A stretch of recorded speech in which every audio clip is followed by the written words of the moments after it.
അമേരിക്കയും ഇറാനും തമ്മിലുള്ള യുദ്ധത്തിൽ സുപ്രധാനമായിട്ടുള്ള റിപ്പോർട്ടുകളാണ് ഇപ്പോൾ പുറത്തു വന്നുകൊണ്ടിരിക്കുന്നത്.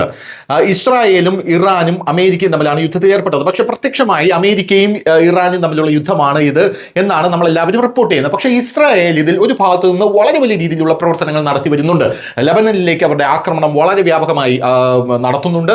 ഇറാനെ തകർക്കാനുതകുന്ന എല്ലാ കാര്യങ്ങളും അവർ ചെയ്യുന്നുണ്ട്. കാരണം ഇറാൻ ആണവായുധം ഉണ്ടാക്കി കഴിഞ്ഞാൽ ഏറ്റവും അധികം ആദ്യം നശിക്കാൻ പോകുന്നത് ഇസ്രായേൽ ആയിരിക്കുമെന്ന് കൃത്യമായിട്ടുള്ള ബോധം അവർ ഇതുകൊണ്ട് തന്നെ ഇപ്പോൾ ഇതാ ഇറാൻ യുദ്ധത്തിൽ സൈനിക നടപടി സ്വീകരിക്കാൻ ഇസ്രായേൽ രഹസ്യമായി എലൈറ്റ് സൈനികരെ അസർബൈജാനിലേക്ക് അയച്ചിരിക്കുന്നു എന്നുള്ള റിപ്പോർട്ടാണ് പുറത്തു വരുന്നത്. അതായത് ഇറാൻ പോലും അറിയാതെ ഇറാനെ ചുറ്റും വലിയ സൈനിക സംഘത്തെ തീർക്കുകയാണ് ഇസ്രായേൽ ഇപ്പോൾ ചെയ്യുന്നത് രഹസ്യമായി എന്നാണ് നമുക്ക് മനസ്സിലാക്കാൻ സാധിക്കുന്നത്.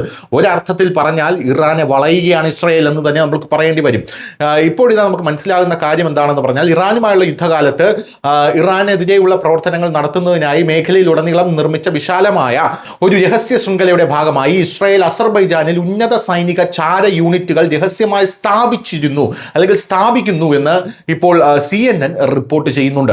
ഇറാന്റെ വടക്കൻ അതിർത്തിക്കടുത്തുള്ള രാജ്യത്തിന്റെ തെക്കൻ ഭാഗത്തു നിന്നുള്ള നിരവധി വ്യത്യസ്ത സ്ഥലങ്ങളിൽ നിന്നാണ് യൂണിറ്റുകൾ പ്രവർത്തിക്കുന്നത്. ഏറ്റവും അടുത്തുള്ള സ്ഥലത്ത് സംഘർഷത്തിനിടെ ഇസ്രായേൽ ആക്രമിച്ച ഇറാനിയൻ നഗരമായിട്ടുള്ള തബ്രീസിൽ നിന്ന് ഏകദേശം 97 കിലോമീറ്ററിലാണ് അവർ നിലയുറപ്പിച്ചിരിക്കുന്നത് എന്നാണ് നമുക്ക് മനസ്സിലാക്കാനായി സാധിക്കുന്നത്. അതിനു പുറമെ വടക്കൻ ഇറാനെ കുറിച്ചുള്ള നേരിട്ടുള്ള വിവരങ്ങൾ ഇസ്രായേലിന് ലഭിക്കുന്നതിന് പ്രത്യേക കമാൻഡോ യൂണിറ്റുകൾ, രഹസ്യാന്വേഷണ ശേഖര ദൗത്യങ്ങൾ, ഡ്രോൺ പ്രവർത്തനങ്ങൾ എന്നിവയും ഉണ്ട് എന്നാണ് മനസ്സിലാക്കാൻ സാധിക്കുന്നത്. ആദ്യം രക്ഷാസംഘങ്ങളായിരിക്കാനാണ് സേനയെ പദ്ധതിയിട്ടിരിക്കുന്നത്. എന്നാൽ അവർ സൈനിക രഹസ്യാന്വേഷണ മേഖലകളിലേക്കും പ്രവർത്തനം വ്യാപിപ്പിച്ചിട്ടുണ്ട് എന്ന് റിപ്പോർട്ടുകൾ സൂചിപ്പിക്കുന്നു.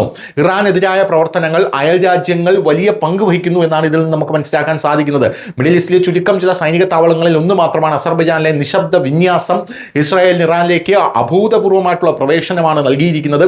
ടെഹ്റാനെതിരായിട്ടുള്ള പ്രവർത്തനങ്ങളിൽ അയൽ രാജ്യങ്ങൾ എത്രത്തോളം വലിയ പങ്കാണ് വഹിച്ചത് എന്നുള്ളത് ഈ പോസ്റ്റിംഗ് കാണിക്കുന്നു. അതായത് ഇനി ഒരു യുദ്ധം ഉണ്ടാവുകയാണെങ്കിൽ ഇസ്രായേലിന് വളരെ ഈസിയായി അസർബൈജാനിൽ നിന്നടക്കം ഇറാനിലേക്ക് ഇരച്ചു കയറാൻ കഴിയുന്ന സാഹചര്യത്തിലാണ് ഇപ്പോൾ കാര്യങ്ങൾ മുന്നോട്ട് പോകുന്നത്. News desk, news India Malayalam.